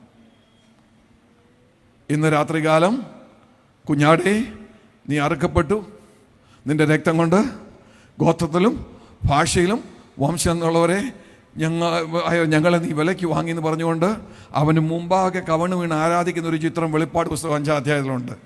പക്ഷെ അന്ന് മാത്രമല്ല നമ്മൾ യേശുവിനെ ദൈവമായിട്ട് ആരാധിക്കും. ഇന്നും നമ്മൾ യേശുവിനെ ദൈവമായിട്ട് ആരാധിക്കുന്നവരാ. വളരെ വ്യക്തമായിട്ട് നമ്മുടെ ഉള്ളിൽ ആ ബോധം ഉണ്ടായിരിക്കണം. യേശുക്രിസ്തു ആരാണ്? യേശുക്രിസ്തു ദൈവത്തിന്റെ പുത്രൻ മാത്രമല്ല, യേശുക്രിസ്തു ദൈവമാണ്. ഹല്ലേലൂയ. അതുകൊണ്ടാണ് അന്ത്യോക്യ വിശ്വാസ പ്രമാണത്തിലും നിഖ്യ വിശ്വാസ പ്രമാണത്തിലും അവനെ കുറിച്ച് വളരെ വ്യക്തമായിട്ട് അവിടെ പറഞ്ഞിട്ടുള്ളത്. അവൻ ദൈവത്തിന്റെ എല്ലാ അർത്ഥത്തിലും സാരാംശത്തോട് തുല്യനാണ്. കൂടുതലായിട്ട് പറയാൻ എനിക്ക് മനസ്സുണ്ട്, പക്ഷെ സമയമില്ലാത്തതുകൊണ്ട് ഞാൻ രണ്ടാമത്തെ ഭാഗത്തേക്ക് വരട്ടെ. ഇനി അപ്പോൾ കർത്താവ് ആയ യേശു, അപ്പോൾ യേശു എന്നുള്ളത് അവൻ്റെ മനുഷ്യത്വത്തെ കാണിക്കുന്നതാണ്. നമുക്കറിയാമല്ലോ യേശു എന്നുള്ള പദം അവന് കൊടുത്ത പേരാ. മർദ്ദായിട്ട് സുവിശേഷത്തിൻ്റെ ആരംഭത്തിൽ ക്രിസ്മസ് സമയത്ത് നമ്മളെല്ലാം വായിക്കുന്ന വേദഭാഗമാണ്. അവിടെ ദൂതൻ വന്ന് മറിയോട് പറഞ്ഞു, യോസഫിനോടും അതേ പേര് തന്നെ പറഞ്ഞു. ഇതാണ് അതിൻ്റെ ഏറ്റവും രസകരമായ സംഗതി. ആദ്യം മറിയോട് പറഞ്ഞു, പിന്നെ യോസഫിനോടും അതേ പേര് തന്നെ പറഞ്ഞു, നിങ്ങൾക്കുണ്ടാകുന്ന കുഞ്ഞിന് ഇന്ന പേരാണ് ഇടേണ്ടത്. എന്തുകൊണ്ടാണ് അവൻ അങ്ങനെ പേരിടേണ്ടത്? അവൻ മനുഷ്യരെ തങ്ങളുടെ പാപത്തിൽ നിന്ന് മോചിക്കാനുള്ളവനാകുന്നത് കൊണ്ട് അവന് യേശു എന്ന് പേർ വിളിക്കണം. അപ്പോൾ അവൻ നൽകിയ ഹ്യൂമൻ നെയിമാണ് ജീസസ് എന്നുള്ളത്. പക്ഷെങ്കിൽ ഒരു കാര്യം ഓർക്കണം, യേശുവിന് അന്ന് കിട്ടിയ പേരുണ്ടല്ലോ, എന്നേക്കുമായിട്ടുള്ള ഒരു പേരാ. അവൻ്റെ പേര് പിന്നീട് ഒരിക്കലും മാറുന്നില്ല. അവിടേക്കൊന്നും ഞാൻ പോകാൻ തക്കണം ആഗ്രഹിക്കുന്നില്ല. അത് വളരെ വേഗത്തിൽ നമുക്ക് ഒരു വേദഭാഗം മാത്രം വായിക്കാം. യേശുക്രിസ്തുവിന്റെ മനുഷ്യത്വത്തോടുള്ള ബന്ധത്തിൽ ഫിലിപ്പിയ ലേഖനം 2-ാം അധ്യായത്തിൻ്റെ 6 മുതൽ 11 വരെയുള്ള വാക്യങ്ങൾ. ദൈവത്തോടുള്ള സമത്വം മുറുകെ പിടിച്ചുകൊള്ളണം എന്ന് വിചാരിക്കാതെ ദാസരൂപമെടുത്ത് മനുഷ്യസാദൃശ്യത്തിലായി തന്നെത്താൻ ഒഴിച്ച് വേഷത്തിൽ മനുഷ്യനായി വിളങ്ങി തന്നെത്താൻ താഴ്ത്തി മരണത്തോളം, ക്രൂശിലെ മരണത്തോളം തന്നെ അനുസരണമുള്ളവനായി തീർന്നു. അതുകൊണ്ട് ദൈവവും അവനെ ഏറ്റവും ഉയർത്തി സകല നാമത്തിലും മേലായ നാമം നൽകി. അങ്ങനെ യേശുവിൻ്റെ നാമത്തിങ്കൽ സ്വർലോകരുടെയും ഭൂലോകരുടെയും അധോലോകരുടെയും മുഴങ്കാലൊക്കെയും മടങ്ങുകയും എല്ലാ നാവും യേശുക്രിസ്തു കർത്താവ് എന്ന് പിതാവായ ദൈവത്തിന്റെ മഹത്വത്തിനായി ഏറ്റുപറയുകയും ചെയ്യേണ്ടി വരും. ആമേൻ. ഹല്ലേലൂയ. ഇതൊക്കെ വളരെ നമുക്ക് ആവേശം തരുന്ന വേദഭാഗമാണ്. ഉണർവ് പ്രസംഗമായിരുന്നെങ്കിൽ ഞാൻ വേറെ രീതിയിൽ ഇന്നത് പ്രസന്റ് ചെയ്തേനെ. പക്ഷേ ഇന്ന് എൻ്റെ അസൈൻമെൻ്റ് അതല്ലാത്തതുകൊണ്ട് അസൈൻമെൻറ്റിൽ നിന്നുകൊണ്ട് ഞാൻ സംസാരിക്കാൻ തക്കവണ്ണം ആഗ്രഹിക്കുകയാണ്. അപ്പോൾ യേശുക്രിസ്തു മനുഷ്യനായപ്പോൾ എന്താണ് സംഭവിച്ചതെന്ന് ഉള്ളതിൻ്റെ ഒരു രത്ന ചുരുക്കം നമുക്ക് തരികയാണ്. ഇത് ഏറ്റവും മനസ്സിലാക്കാൻ തക്കവണ്ണം പ്രയാസമുള്ളൊരു കാര്യമാണ്. യേശുക്രിസ്തു പൂർണ്ണ ദൈവവും പൂർണ്ണ മനുഷ്യനുമായിരുന്നു എന്ന് പറയുന്നതാണ് ഏറ്റവും പ്രയാസപ്പെട്ട വിഷയം. സഭയുടെ സുന്നഹദോസുകളുടെ ചരിത്രം നമ്മൾ പഠിച്ചാൽ ആ സുന്നഹദോസുകളെല്ലാം നടക്കാനുള്ള കാരണം ഇതൊന്നും മനസ്സിലാക്കാൻ വേണ്ടിയുള്ള ശ്രമമായിരുന്നു. ഇതൊന്നും മനസ്സിലാക്കാൻ വേണ്ടിയുള്ള ശ്രമം. എങ്ങനെയാണ് ഒരാൾ തന്നെ ദൈവവും മനുഷ്യനുമാകുന്നത്? എങ്ങനെ ദൈവം സകല പ്രപഞ്ചത്തെ സൃഷ്ടിച്ചവനായ ദൈവത്തിന് എങ്ങനെയാണ് മറിയയുടെ ഗർഭപാത്രത്തിൽ, ഇവിടെ അനേക സഹോദരിമാരിക്കുന്നുണ്ടല്ലോ, പണ്ടൊന്നും നമുക്ക് അറിഞ്ഞുവിടായിരുന്നു സഹോദരിമാരെ. എന്ന് എനിക്ക് അറിഞ്ഞുവിടാം. എനിക്ക് 3 മക്കളുണ്ട്. അവർ അഡൾട്ട്സായി, അവർക്കും മക്കളായി. ഇപ്പം ഞാനൊരു വലിയ പച്ചനായിരുന്നു. പക്ഷെങ്കിൽ അന്നൊന്നും അറിഞ്ഞുകൂടാഞ്ഞത് പിന്നെ കാലക്രമേണ ഈ ചില തിയോളജിക്കൽ ഡിസ്കഷൻ വന്നപ്പോഴാണ് കൂടുതലായിട്ട് പഠിക്കാൻ തുടങ്ങിയത്. മെഡിക്കൽ സയൻസ് പഠിക്കാൻ തുടങ്ങിയപ്പോൾ ഞാൻ മനസ്സിലാക്കുന്ന ഒരു സത്യം എന്താണെന്ന് ചോദിച്ചാൽ, എല്ലാ മനുഷ്യൻ്റെയും ചരിത്രം ആരംഭിക്കുന്നത് ഒരു സൈഗോട്ട് എന്ന് പറഞ്ഞാൽ പുരുഷ ബീജവും സ്ത്രീയുടെ അണ്ഡവും തമ്മിൽ യോജിച്ച് കഴിയുമ്പോൾ ഉണ്ടാകുന്ന ആ ചെറിയ യൂണിറ്റിനെയാണ് സൈഗോട്ട് എന്ന് വിളിക്കുന്നത്. ആ സൈഗോട്ട് പോയി അമ്മയുടെ ഗർഭപാത്രത്തിൻ്റെ ഭിത്തിയിൽ എവിടെയെങ്കിലും പോയി ഒട്ടിപ്പിടിച്ചിരിക്കും. അവിടുന്നാണ് മനുഷ്യ ജീവിതം ആരംഭിക്കുന്നത്. യേശുക്രിസ്തുവിൻ്റെ ജീവിതം ആരംഭിച്ചത് എങ്ങനെയാണെന്ന് ചോദിച്ചാൽ, പരിശുദ്ധാത്മാവ് നിന്റെ മേൽ നിഴലിടുമ്പോൾ അവൾ ഗർഭം ധരിക്കുമെന്നാണ് ദൂതം വന്ന് പറഞ്ഞത്. എന്ന് പറഞ്ഞാൽ ഒരു പുരുഷൻ്റെയും ബീജം അങ്ങോട്ട് ചെല്ലാൻ പോകുന്നില്ല. അതിന് പകരമായിട്ട് ആ പുരുഷ ബീജത്തിന് പകരമായിട്ട് ആ റോള് പ്ലേ ചെയ്യാൻ പോകുന്നത് ദൈവത്തിൻ്റെ പരിശുദ്ധാത്മാവാണെന്ന്. അപ്പോൾ അത് ഫ്യൂസായി, സ്ത്രീയുടെ മറിയയുടെ എണ്ടവുമായിട്ട് ഫ്യൂസായി ഒരു സൈഗോട്ടുണ്ടായി. ആ സൈഗോട്ട് മറിയയുടെ ഗർഭപാത്രൻ്റെ ഭിത്തിയിൽ എവിടെയോ ഒട്ടിപ്പിടിച്ചിരുന്നു. അവിടെ നിന്ന് സാധാരണ കുഞ്ഞുങ്ങൾ വളരുന്നത് പോലെ അമ്മയിൽ നിന്നും ഭക്ഷണം സ്വീകരിച്ച്, രക്തം സ്വീകരിച്ച്, അംബലിക്കൽ കോഡിലൂടെ കാര്യങ്ങളെല്ലാം നേടിയെടുത്ത് താൻ പൂർണ്ണ വളർച്ചയെത്തിയ ഒരു കുഞ്ഞായിട്ടൊരു ദിവസം ഭൂമിയിൽ വന്ന് പിറന്നു. അപ്പോൾ ഭൂമിയിൽ വന്ന് പിറന്നപ്പോൾ അവനെ നോക്കിയാൽ മറ്റ് മനുഷ്യ കുഞ്ഞുങ്ങളുമായിട്ട് യാതൊരു വ്യത്യാസവുമില്ല. യേശുവിനെ കണ്ടവർ ആരും ഒറ്റ നോട്ടത്തിൽ ഇവൻ വ്യത്യസ്തനാണെന്ന് പറഞ്ഞില്ല. കാരണം എല്ലാ കുഞ്ഞുങ്ങളെ പോലെ തന്നെയാണ് അവന് വരുന്നത്, മറ്റ് യഹൂദ കുഞ്ഞുങ്ങളെ പോലെ തന്നെയാണ് അവന് വരുന്നത്. അവനെ ദേവാലയത്തിൽ കൊണ്ടുപോയി പ്രതിഷ്ഠിക്കാൻ ചെന്നപ്പോൾ പലരും അവനെ കയ്യിലെടുത്തു. പ്രാവചനികമായിട്ട് പല കാര്യങ്ങളും അവനോട് പറയാൻ രഹസ്യം എന്താണെന്ന് ചോദിച്ചാൽ അവൻ കാഴ്ചയിൽ വ്യത്യസ്തനായിരുന്നുകൊണ്ടല്ല, അല്ലെങ്കിൽ ഇന്ന് കലണ്ടറിലൊക്കെ കാണിക്കുന്ന പോലെ അവൻ്റെ തലയ്ക്ക് ചുറ്റും ഒരു ഓറ ഉണ്ടായിരുന്നത് കൊണ്ടല്ല, ഒരു ശോഭ ഉണ്ടായിരുന്നത് കൊണ്ടല്ല. പിന്നെയോ അവർക്ക് കൊടുത്ത ദൈവിക വെളിപ്പാടുകൾ വെളിപ്പെടുത്തുക മാത്രമേ ഉള്ളൂ. അങ്ങനെയാണ് അവൻ ഭൂമിയിൽ ജീവിച്ചത്. ആ 33 വർഷത്തെ അവൻ്റെ ജീവിതത്തിനിടയ്ക്ക് ഒരു പ്രാവശ്യം മാത്രമേ അവന് രണ്ടാമതൊരു വ്യക്തിത്വം ഉണ്ടെന്ന് അവൻ കാണിച്ചുള്ളൂ. അത് മറുപ മലയില. അന്ന് മാത്രമേ അവൻ്റെ ദൈവികത്വം ഉണ്ടെന്ന് മനുഷ്യർ കണ്ടുള്ളൂ. അതുവരെ മനുഷ്യർ നോക്കുമ്പോൾ, ബാഹ്യമായ രീതിയിൽ അവനെ നോക്കുമ്പോൾ മറ്റു മനുഷ്യരിൽ നിന്ന് യാതൊരു വ്യത്യാസവുമില്ല. അതുകൊണ്ട് സംഭവിച്ചെന്താണ് പറയാം, അവൻ്റെ തലമുറയിലുള്ളവർ അവനെ ദൈവമായിട്ടല്ല സ്വീകരിച്ചത്, അവൻ്റെ തലമുറയെ പ്രവാചകനായിട്ടാണ് സ്വീകരിച്ചത്. സുവിശേഷങ്ങൾ നിങ്ങൾ ശ്രദ്ധിച്ച് വായിച്ചു നോക്ക്. യഹൂദ ജാതിക്ക് അവനെ ഒരു നല്ല മനുഷ്യനായിട്ട് സ്വീകരിക്കാൻ ഒരു പ്രയാസമില്ലായിരുന്നു, അവനെ ഒരു നേതാവായിട്ട് സ്വീകരിക്കാൻ പ്രയാസമില്ലായിരുന്നു. പക്ഷെ അവന് കൊടുത്ത പേര് പ്രവാചകൻ, ദൈവപുത്രൻ എന്നല്ല. യേശു ജീവനോടെ ഭൂമിയിൽ നടന്ന കാലത്ത് അവന് ദൈവപുത്രൻ എന്ന് വിളിച്ചത് ഒരു കൂട്ടരേ ഉള്ളൂ. അതാരാന്നറിയാം? പിശാചുക്കളാ. ആത്മീയ മണ്ഡലത്തിൽ എന്താണ് നടക്കുന്നത് കാണാൻ കണ്ണുകളുള്ള പിശാചുക്കൾ മാത്രമേ അവന് ദൈവപുത്രൻ എന്ന് വിളിച്ചുള്ളൂ. അല്ല, മനുഷ്യരെ എല്ലാം അവനെ പ്രവാചകൻ എന്നാണ് വിളിച്ചത്. അപ്പോൾ അവൻ ഭൂമിയിൽ നമ്മൾ അവനെ ശ്രദ്ധിച്ചു നോക്കുമ്പോൾ അനേക കാര്യങ്ങൾ അവൻ യുണീക്കായിരുന്നു, എന്നാൽ അവൻ മനുഷ്യനായിരുന്നു. അവൻ്റെ ജന്മത്തിൽ അവൻ യുണീക്കായിരുന്നു. അവന് തനതായ ഒരു ഒരു ഒരു രീതിയിലാണ് അവൻ ഭൂമിയിൽ വന്നു പിറന്നത്, അതിന് യാതൊരു സംശയമില്ല. പക്ഷെ അവൻ മനുഷ്യൻ തന്നെയായിരുന്നു. അവൻ്റെ ജീവിതം നമ്മൾ ശ്രദ്ധിച്ചാൽ തനതായ ഒരു ജീവിതശൈലി അവനുണ്ടായിരുന്നു, പക്ഷെ അവൻ മനുഷ്യൻ തന്നെയായിരുന്നു. അവൻ്റെ മരണം നോക്കിയാലോ, സാധാരണ മനുഷ്യർ മരിക്കുന്ന പോലെ അവനും ക്രൂശിൽ മരിച്ചില്ലേ? എന്നാൽ അവൻ്റെ മരണം തനതായ രീതിയിലായിരുന്നു. അതിൻ്റെ പിന്നിൽ ദൈവിക ഉദ്ദേശങ്ങൾ അനവധി ഉണ്ടായിരുന്നു എന്ന് നമുക്കറിയാം. ഹല്ലേലൂയ. എന്നാൽ അതിൻ്റെ ഒരു രഹസ്യം നമ്മൾ മനസ്സിലാക്കുന്നു. നമ്മളെല്ലാം ജനിച്ചത് കൊണ്ട് മരിക്കുമ്പോൾ മരിക്കാനായിട്ട് ജനിച്ച ഒരുവൻ നമ്മുടെ കർത്താവായ യേശുക്രിസ്തു മാത്രമേ ഉള്ളൂ എന്ന് നമ്മളെല്ലാം സമ്മതിക്കുന്നു. എന്നാൽ അവൻ പൂർണ്ണമായിട്ടും മനുഷ്യനായിരുന്നു, യാതൊരു സംശയമില്ല. അവൻ പൂർണ്ണമായിട്ട് മനുഷ്യനായിരുന്നോ എന്നുള്ളതായിരുന്നു 1-ാം നൂറ്റാണ്ടിലെ ഏറ്റവും വലിയ വെല്ലുവിളി. 1-ാം നൂറ്റാണ്ടിന് ഒടുവായപ്പോഴേക്കും നോസ്റ്റിസിസം എന്ന് പറയുന്നതായിട്ടുള്ള ഒരു തത്വചിന്ത ആ ലോകത്തെല്ലാം വളരെ വളരെ വേഗത്തിൽ പടർന്നവർ അവര് ഭാരതീയ ചിന്തയോട് തത്തുല്യമായ ഒരു ചിന്താഗതിയാ. അവര് മായയിൽ വിശ്വസിച്ചിരുന്നവരാ. അപ്പൊ അവർ പറഞ്ഞു ഭൗതികമായതെല്ലാം മായയാണെങ്കിൽ യേശുക്രിസ്തുവിന്റെ ഭൗതിക ശരീരവും മായയാണ്. ഇതായിരുന്നു അവരുടെ വാദഗതി. അതുകൊണ്ട് അവർ പറഞ്ഞു യേശുക്രിസ്തുവിന് യഥാർത്ഥത്തിൽ ഒരു ശരീരമില്ല, ഒരു മനുഷ്യ ശരീരം ഇല്ലായിരുന്നു. യേശുക്രിസ്തുവിന് യഥാർത്ഥമായ ഒരു മനുഷ്യ ശരീരം ഇല്ലാതിരുന്നത് കൊണ്ട് യേശുക്രിസ്തു ക്രൂശിൽ മരിച്ചു എന്ന് പറയുന്നത് സത്യമല്ല. കാരണം യഥാർത്ഥമായ ഒരു മനുഷ്യ ശരീരം ഇല്ലാത്തവൻ എങ്ങനെ ക്രൂശിൽ മരിക്കുന്നത്? അതെല്ലാം നിങ്ങൾക്ക് തോന്നിയതാ. അതായിരുന്നു അവരുടെ ആർഗ്യുമെന്റ്. അപ്പോൾ 1-ാം നൂറ്റാണ്ടിൽ തുടങ്ങിയ ആർഗ്യുമെന്റ് പിന്നീട് നമുക്കറിയാം പല രീതിയിൽ പല തിയോളജിക്കൽ ബ്രാഞ്ചുകളിലൂടെ കയറിപ്പോയി. പല ആർഗ്യുമെന്റ്സുകളൊക്കെ ഉണ്ടായി. അതൊന്നും വിശദീകരിക്കാൻ ഇപ്പോൾ സമയമില്ല. എന്നാൽ നമുക്കൊരു കാര്യം, അന്ന് തൊട്ട് ഇന്ന് മുതൽ ഏറ്റവും വലിയ പ്രശ്നം എന്ന് പറയുന്നത്, ഇന്നും മനുഷ്യർക്കുള്ള ഏറ്റവും വലിയ പ്രശ്നം എന്ന് പറയുന്നത്, എങ്ങനെയാ ഒരാൾക്ക് തന്നെ പൂർണ്ണ ദൈവമാണെന്ന് ഞാൻ തെളിയിച്ചല്ലോ, യേശുക്രിസ്തു ദൈവമാണെന്ന് ഞാൻ തെളിയിച്ചു. ഇപ്പം ഞാൻ എന്നിട്ട് അതേപോലെ തന്നെ മനുഷ്യനാണെന്ന് തെളിയിക്കാൻ നോക്കുക. ഇത് രണ്ടും കൂടെ എങ്ങനെ ഒരു വ്യക്തിയിൽ സംയോജിക്കുന്നത് അല്ലെ സമ്മേളിക്കുന്നത്? അതാണ് നമുക്ക് മനസ്സിലാക്കാൻ ഏറ്റവും പ്രയാസമുള്ള വിഷയം.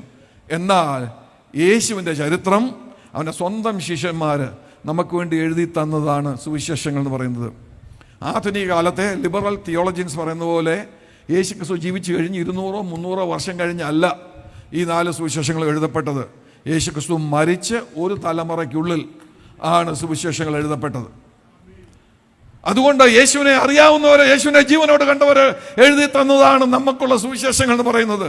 അപ്പോൾ അവർ പൂർണ്ണമായിട്ട് നമ്മളോട് ഞങ്ങളിവനെ കണ്ടു, പക്ഷെ ഞങ്ങളിവനെ കണ്ടപ്പോൾ ഇവൻ സാധാരണ മനുഷ്യനെ പോലെ ഇവൻ ദാഹിച്ചവന്, സാധാരണ മനുഷ്യനെ പോലെ വിശന്നവന്, സാധാരണ മനുഷ്യനെ പോലെ ഇവൻ ക്ഷീണിച്ചുറങ്ങിയവന്, സാധാരണ മനുഷ്യനെ പോലെ ക്രൂശിൽ കിടന്നുകൊണ്ട് എന്റെ ദൈവമേ എന്ന് ഇവൻ നിലവിളിക്കുന്നതൊക്കെ ഞങ്ങൾ കണ്ടതാ.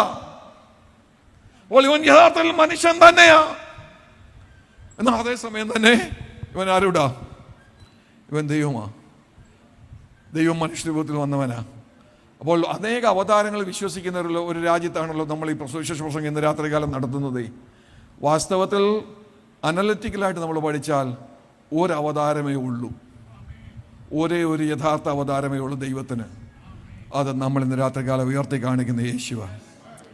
അത് വിശ്വസിക്കുന്ന എല്ലാ കാര്യങ്ങളും ദൈവത്തെ ഒന്ന് സ്തുതിച്ചാട്ടെ. ഇനിയും കർത്താവായ യേശു ക്രിസ്തു. അപ്പോൾ ക്രിസ്തു എന്നുള്ള പദത്തിന്റെ പ്രാധാന്യം എന്തുവാണ്?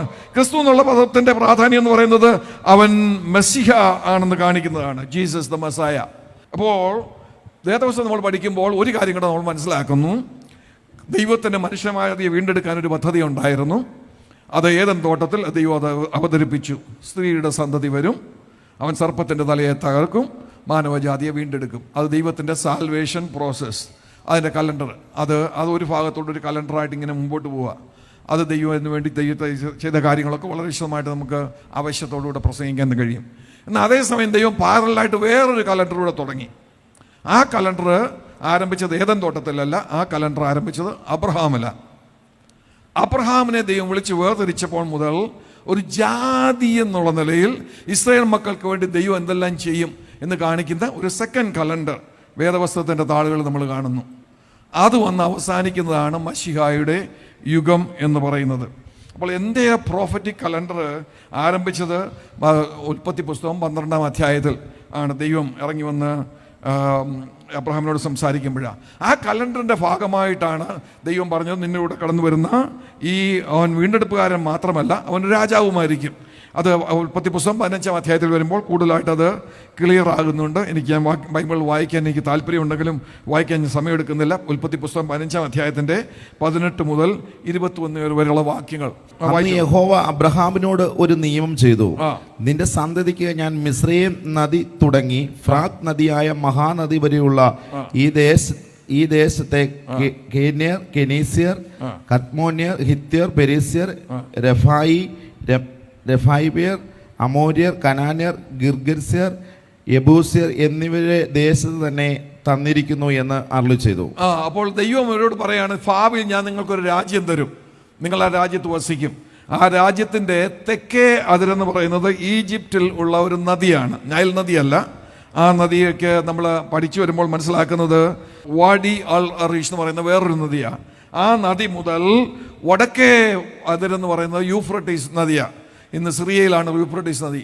അപ്പോൾ ഇവിടെ മുതൽ ഈജിപ്റ്റ് മുതൽ സിറിയ വരെ നീണ്ടു കിടക്കുന്ന ഒരു രാജ്യം നിങ്ങൾക്ക് ഞാൻ തരും. അവിടെ അതിനെക്കുറിച്ച് പിന്നീട് ആ രാജ്യത്തോടുള്ള ബന്ധത്തിൽ അനേക പ്രവചനങ്ങൾ നമുക്ക് കാണുവാൻ തക്കവണ്ണം കഴിയും. അപ്പോൾ stretching from Lebanon to Egypt, Euphrates to Mediterranean see.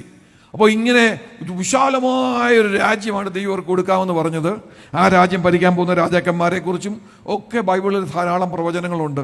പക്ഷേ കഴിഞ്ഞ വർഷം നിങ്ങൾ ശ്രദ്ധിച്ചോ, കഴിഞ്ഞ വർഷം ഇന്തിഫാഡ എന്ന് പറഞ്ഞൊരു ഒരു നീക്കം ഉണ്ടായി. ഇസ്രയേലിൽ നടന്ന യുദ്ധത്തെക്കുറിച്ച് നിങ്ങൾക്ക് അറിയാം.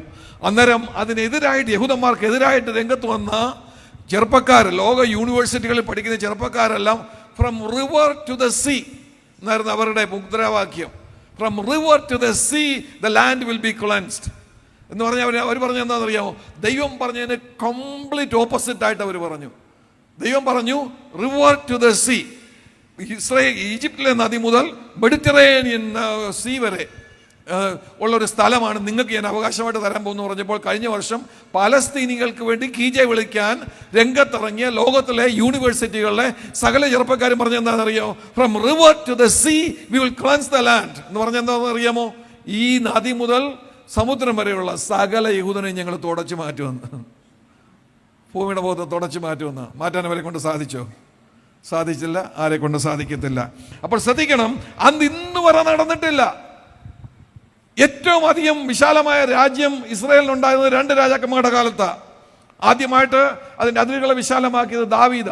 പക്ഷെ ദാവീദിനേക്കാൾ വിശാലമായ അതിര് ശലോമോന്റെ കാലത്തുണ്ടായിരുന്നു. അവിടെ ആ ശലോമോന്റെ കാലത്തെ അതിര് നമ്മൾ നോക്കിയാൽ ഈ ദൈവം പറഞ്ഞ ഈ അതിര് ഇന്നുവരെയും കിട്ടിയിട്ടില്ല. ഇതിനിടയ്ക്കുള്ള സ്ഥലം ഇന്നുവരെ ഇവർക്ക് കിട്ടിയിട്ടില്ല. അവിടെ പ്രവചന പുസ്തകങ്ങളിലേക്ക് വരുമ്പോൾ ഇതിനെ വീണ്ടും ഈ കഥ ആവർത്തിച്ച് പറയുന്നുണ്ട്.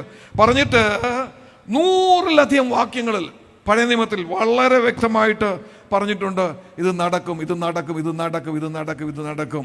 എന്നാണെന്നറിയാമോ? ഒരു രാജാവ് നീതിയോടെ വാഴും, അന്നാണ് ഇത് നടക്കാൻ പോകുന്നതെന്ന് പ്രവചന പുസ്തകങ്ങൾ വളരെ വ്യക്തമായിട്ട് നമ്മളോട് പറയുന്നു. മത്തായി സുവിശേഷം 24-25 അധ്യായങ്ങളിലേക്കും വരുമ്പോൾ കർത്താവായ യേശുക്രിസ്തുവിനെ കുറിച്ച് 2ാമത്തെ വരവിനെ കുറിച്ചുള്ള അനേക വാഗ്ദത്തങ്ങൾ അവിടെ കിടപ്പുണ്ട്. പക്ഷെ അവിടെ എങ്ങും ഈ രാജ്യത്തിൻ്റെ കാര്യം പറഞ്ഞിട്ടില്ല, ഈ ഭൗതിക രാജ്യത്തിൻ്റെ കാര്യം പറഞ്ഞിട്ടില്ല എന്ന് പ്രത്യേകം ശ്രദ്ധിക്കണം. അപ്പോൾ ഈ ഭൗതിക രാജ്യത്തെക്കുറിച്ച് മനസ്സിലാക്കണമെന്നുണ്ടെങ്കിൽ 2 വേദഭാഗങ്ങൾ ബൈബിളിൽ ഒന്ന് പഴയ നിയമത്തിലെ പ്രവചനങ്ങൾ, പുതിയ നിയമത്തിൽ ആകെ ഉള്ളത് വെളിപ്പാട് പുസ്തകത്തിൽ മാത്രമേ ഇതിനെക്കുറിച്ച് മെൻഷനുള്ളൂ.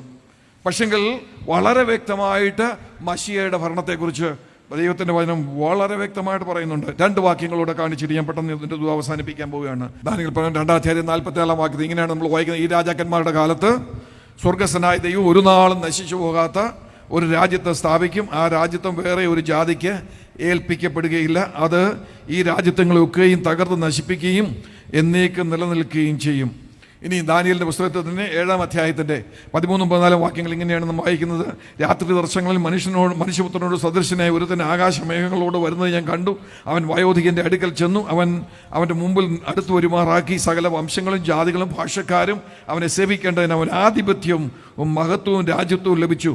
അവൻ്റെ ആധിപത്യം നീങ്ങിപ്പോകാത്ത നിത്യാധിപത്യവും അവൻ്റെ രാജ്യത്വം നശിച്ചു പോകാത്തതുമാകുന്നു. അതിനെ ഒന്നുകൂടെ ഫോക്കസ് ചെയ്ത് വെളിപ്പാട് പുസ്തകം 20-ാം അധ്യായത്തിൽ നമ്മളോട് പറയുന്നു.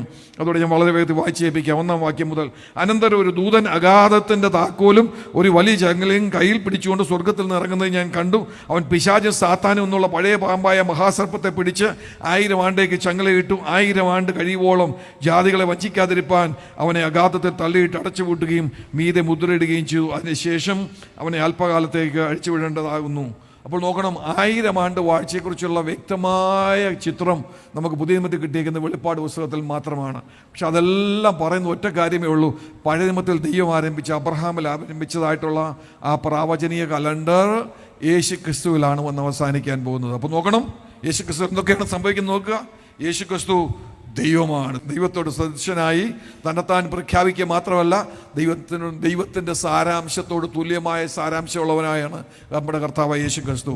അതുകൊണ്ട് ഞാൻ ആദ്യത്തെ പറഞ്ഞ പോലെ ഇന്ന് നമ്മൾ ആരാധിക്കുന്നത് യേശുവിനെയാണെന്ന് നമ്മൾ മനസ്സിലാക്കണം. നമ്മൾ യേശുവിനെ ആരാധിക്കുന്നവരാണ്.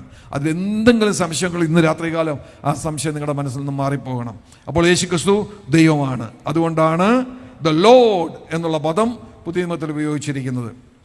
രണ്ടാമത്, അവൻ നമ്മളോട് സദൃശനായ ഒരു മനുഷ്യനാണ്. അതുകൊണ്ടാണ് എബ്രായർ നമ്മളോട് പറയുന്നത്, ഇങ്ങനെയുള്ള മഹാപുരോഹിതനല്ലോ നമുക്ക് വേണ്ടത്. നമ്മളോട് എല്ലാ അർത്ഥത്തിലും സാദൃശ്യനായവൻ, പ്രൈസ് ദി ലോർഡ്, നമ്മുടെ ബലഹീനതകളെ മനസ്സിലാക്കാവുന്നവൻ, പാപമൊഴികെ സകലത്തിലും നമുക്ക് തുല്യനായി പരീക്ഷിക്കപ്പെട്ടവൻ. ആമേൻ. അവൻ മനുഷ്യനായിരുന്നു എന്നുള്ളതിന് സംശയമില്ല. അവൻ്റെ മനുഷ്യ ശരീരമാണ് ഉയർത്തെഴുന്നേറ്റത്. ശ്രദ്ധിക്കണം. ഇന്ന് രാത്രികാലം ഞാൻ നിങ്ങളും പുനരുത്ഥാനത്തിൽ വിശ്വസിക്കുന്നത് എന്തുകൊണ്ടാണെന്നറിയാമോ? മനുഷ്യനായി ഭൂമിയിൽ നടന്ന യേശു 33 വർഷത്തിന് ശേഷം ക്രൂശിൽ മരിച്ച് 3-ാം ദിവസം അവനെ കല്ലറയിൽ വെച്ച് 3-ാം ദിവസം അതേ ശരീരത്തോടു കൂടിയാണ് അവൻ ഉയർത്തെഴുന്നേറ്റത്. രൂപാന്തരപ്പെട്ടതേ ഉള്ളൂ.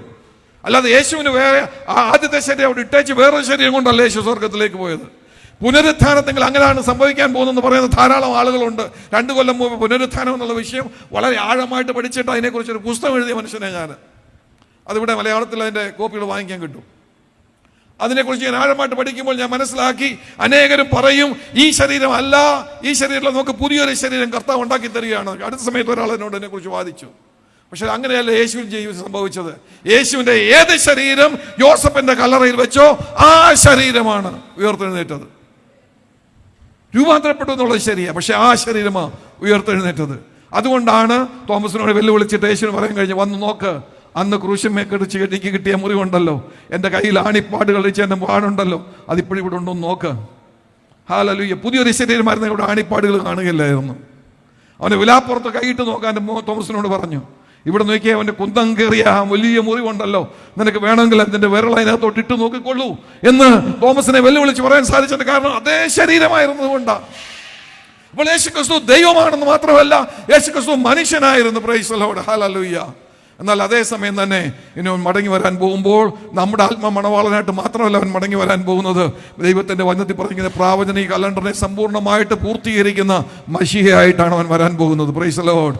അതുകൊണ്ടാണ് ദാനിയേൽ പറഞ്ഞത്, ആ രാജാക്കന്മാരുടെ കാലത്ത് ആമേൻ സ്വർഗ്ഗസ്ഥനായ ദൈവം രാജ്യയുടെ കയ്യിൽ നിന്ന് പിടിച്ചെടുത്തിട്ട് ഒരു നാൾ നശിച്ചു പോകാത്ത ഒരു രാജ്യത്വം സ്ഥാപിക്കും. Price the Lord. ഹല്ലേലൂയ. ആ രാജ്യത്തിലും നമ്മൾ കാണും കേട്ടോ. നമ്മൾ ഡബിൾ അനോയിൻറ്റഡാ, ഡബിൾ ബ്ലസ്ഡാ. അതോടെ പറഞ്ഞിട്ട് ഞാൻ നിർത്താം. പാപികളായി നടന്ന നമ്മൾ, ഇസ്രായേൽ പൗരതയോട് സംബന്ധമില്ലാത്ത നമ്മൾ, വാഗ്ദത്തത്തിൻ്റെ നിയമങ്ങൾക്ക് അന്യരായ നമ്മൾ, പക്ഷെ നമുക്ക് ഡബിൾ പോർഷനാണ് കിട്ടാൻ പോകുന്നേ. ഇന്ന് രാത്രി കാലത്ത് അത് കേൾക്കുമ്പോഴെങ്കിലും നിങ്ങൾക്ക് സന്തോഷം വരും ഞാൻ പ്രതീക്ഷിക്കുകയാണ്. കാരണം നമുക്കൊരു ഡബിൾ പോർഷൻ ബ്ലെസ്സിങ് ഞാൻ കിട്ടാൻ പോകുന്നത് എന്താണെന്ന് അറിയാമോ? നമ്മൾ പാപങ്ങൾ ക്ഷമിച്ച് കിട്ടിയത് കൊണ്ട് നമ്മുടെ പാപങ്ങൾ നമ്മൾ ഏറ്റുപറഞ്ഞ് കർത്താവായ യേശുക്രിസ്തുവിനെ രക്ഷിതാവായിട്ട് സ്വീകരിച്ചപ്പോൾ ജീവന്റെ പുസ്തകത്തിൽ നമ്മുടെ പേര് എഴുതപ്പെട്ടത് കൊണ്ട് നമ്മുടെ കർത്താവ് മടങ്ങി വരുമ്പോൾ നമ്മളെല്ലാവരും പുനരുത്ഥാന ശരീരങ്ങളായിട്ട് മാറും. Hallelujah, hallelujah. മരിച്ചവർ അക്ഷയരായവർക്കും ജീവനോടെ ശേഷിക്കുന്നവരെ നാം രൂപാന്തരപ്പെട്ട് അവരോടുകൂടി ഇരിക്കേണ്ടതിന് വേണ്ടി മേഘങ്ങൾ എടുക്കപ്പെടുമെന്നുള്ള തെസ്സലോനിക്ക ലേഖനത്തിലെ ആ വാഗ്ദത്തങ്ങൾ അക്ഷരം പ്രതിയായി നമ്മുടെ ജീവിതത്തിൽ സംഭവിക്കും. അപ്പോൾ നമുക്ക് ഒരു പുനരുത്ഥാനമുണ്ട്. അതാണ് നമ്മുടെ ഫസ്റ്റ് പോർഷൻ. രണ്ടാമത്തെ പോർഷൻ എന്താ അറിയാമോ? രാജ്യം കൽപ്പിച്ചു കൊടുത്ത യഹൂദനായിരുന്നു, നമുക്കല്ലായിരുന്നു. പ്രവചനീയ കലണ്ടർ ദൈവം അബ്രഹാമിനോട് തുടങ്ങി വെച്ചത് നമുക്ക് വേണ്ടിയല്ലായിരുന്നു, യഹൂദന് വേണ്ടിയായിരുന്നു. പക്ഷെങ്കിൽ ഗലാത്യ ലേഖനം എഴുതുമ്പോൾ അപ്പോസ്തലൻ പൗലോസിന് ഒരു വെളിപാട് കിട്ടി. വിശ്വസിക്കുന്നവരാണ് യഥാർത്ഥത്തിൽ അബ്രഹാമിന്റെ മക്കൾ. അതുകൊണ്ട് അബ്രഹാമിനുള്ള വാഗ്ദത്തങ്ങൾ ജാതികളിലേക്കും പകരപ്പെടുകയാണ്. അപ്പൊ എനിക്ക് ഡബിൾ പോർഷൻ ബ്ലെസ്സിംഗ്. ഞാൻ യേശുവിനെ രക്ഷിതാവായിട്ട് സ്വീകരിച്ചത് കൊണ്ട് എന്റെ പേര് ജീവന്റെ പുസ്തകത്തിലുണ്ട്. ഇന്ന് രാത്രികാലം കർത്താവ് വന്നാൽ ലോകത്തിലുള്ള വിശുദ്ധന്മാരെല്ലാം ഉയർത്തെഴുന്നേൽക്കുമ്പോൾ അവരോടുകൂടെ ഞാൻ ഉയർത്തെഴുന്നേൽക്കപ്പെടും. എന്നാൽ ഞാൻ പ്രതീക്ഷിക്കാത്ത, എനിക്ക് അർഹതയില്ലാത്ത മറ്റൊരു ബ്ലെസ്സിംഗ് കൂടെ കിട്ടാൻ പോവുക. എന്റെ രാജാവ്, എന്റെ കർത്താവ് മശിഹയുടെയാണ്. അവൻ മശിഹയായിട്ട് വന്ന് ലോകത്തിൽ 1000 വർഷക്കാലം നീതിയോടുകൂടെ അവൻ വാഴുമ്പോൾ ആ രാജ്യത്വത്തിലും എനിക്കൊരു അവകാശമുണ്ട്. സന്തോഷമുള്ള എല്ലാവരും കരങ്ങൾ ദൈവത്തെ സ്തുതിച്ചായിട്ട്. അപ്പോൾ കർത്താവായ യേശുക്രിസ്തു എന്ന് ചുമ്മാതങ്ങ് പറഞ്ഞു പോവല്ല, വലിയ അർത്ഥമുണ്ട് പേരിന്. അതിൻ്റെ അർത്ഥത്തോട് പൂർണ്ണമായിട്ട് നീതി പുലർത്താൻ എന്നെ കൊണ്ട് കഴിഞ്ഞൊന്നും എനിക്ക് അറിഞ്ഞുകൂടാ. എങ്കിലും നിങ്ങളുടെ കുറേ ചോദ്യങ്ങൾക്കെങ്കിലും മറുപടി തരുവാൻ ഇന്ന് രാത്രി കാലം എന്നെ കൊണ്ട് സാധിച്ചു എന്ന് ഞാൻ വിശ്വസിക്കട്ടെ. നമുക്കെല്ലാവർക്കും നമ്മുടെ കണ്ണുകളെ അടയ്ക്കാം. ഫിലിപ്പിയർ നമ്മൾ വായിച്ചാൽ മനുഷ്യത്വത്തോളം ബന്ധത്തിൽ വായിച്ച വേദഭാഗത്ത് അവിടെ പറഞ്ഞു, അതുകൊണ്ട് എല്ലാ മുഴങ്കാലും മടങ്ങും, എല്ലാ നാവും യേശുവിനെ കർത്താവ് ഏറ്റുപറയും. Price the Lord. ഇന്ന് രാത്രികാലം നമുക്കൊന്ന് ഏറ്റുപറയാൻ സാധിക്കുമോ? ഈ പന്തലിൻ്റെ കീഴിൽ ഇരിക്കുന്ന എല്ലാ ദൈവമക്കൾക്കും, ഈ സ്റ്റേജിലിരിക്കുന്ന എല്ലാ ദൈവദാസന്മാർക്കും ഒന്ന് ചേർന്ന് ഇന്ന് രാത്രികാലം നമ്മുടെ യേശുവിനെ നമുക്കൊന്ന് വാഴ്ത്താം. എല്ലാ അധരങ്ങളും ദൈവസന്നിധിയിൽ തുറക്കപ്പെടട്ടെ. ഒരു നിമിഷം നേരത്തേക്ക് എല്ലാ അധരങ്ങളും ഒന്ന് തുറന്നേ. ഇന്ന് രാത്രികാലം യേശുവിന് കൊടുക്കേണ്ടുന്ന മഹത്വം കൊടുക്കാമോ? യേശുവിന് കൊടുക്കേണ്ട മഹത്വം കൊടുക്കാമോ? ഈ പന്തലിലുടനീളം ഇന്ന് രാത്രികാലം യേശുവിന് കൊടുക്കേണ്ട മഹത്വം കൊടുക്കാമോ? അവൻ്റെ മുമ്പിൽ നമ്മുടെ മുഴങ്കാലുകൾ മടക്കാൻ നമ്മളെ കൊണ്ട് ഇപ്പോൾ സാധിക്കുന്നില്ല. നിങ്ങളാലും നിലത്തിറങ്ങി മുട്ടുമേ നിൽക്കണമെന്ന് ഞാൻ നിങ്ങളോട് ആവശ്യപ്പെടാൻ പോകുന്നില്ല. എങ്കിലും ഇന്ന് രാത്രികാലം ഇരിക്കുന്നിടത്ത് നമ്മുടെ കാര്യങ്ങളെ ഒന്ന് ഉയർത്തി നമ്മുടെ അധരങ്ങളെ ഒന്ന് തുറന്ന് ഇന്ന് രാത്രികാലം അവന് നൽകേണ്ടുന്ന മഹത്വം നമുക്ക് കൊടുക്കാമോ? ഒരറ്റം മുതൽ മറ്റേ അറ്റം വരെ അവനെ സ്തുതിച്ചു തുടങ്ങിയായിട്ട് എല്ലാ മുഴങ്കാലും അവന്റെ മുമ്പിലാണ് മടങ്ങാൻ പോകുന്നത്. അതുകൊണ്ട് ഇന്ന് രാത്രികാലം സുമനസാലെ നമ്മുടെ മുഴങ്കാലുകളെ നമുക്ക് അവന്റെ മുമ്പിൽ മടക്കാം. നമ്മുടെ വായ് കൊണ്ട് ഇന്ന് രാത്രികാലം ഏറ്റു പറയാ, എന്റെ യേശു കർത്താവാണ്, എന്റെ യേശു ദൈവമാണ്, എന്റെ യേശു എന്റെ രക്ഷകനാണ്, എന്റെ യേശു എന്റെ രാജാവായിട്ട് വീണ്ടും വരാൻ പോകുന്നവനാണ്. അവനെ സ്തുതിപ്പാൻ, അവനെ ആരാധിപ്പാൻ എനിക്കൊരു മടിയുമില്ല എന്ന് ലോകത്തിലെ സകല ജാതികളുടെയും മുമ്പിൽ പൂർണ്ണ ബോധ്യത്തോടുകൂടെ ഏറ്റുപറവാൻ, അവനെ ആരാധിപ്പാൻ നമ്മുടെ ജീവിതം ഇടയാകട്ടെ.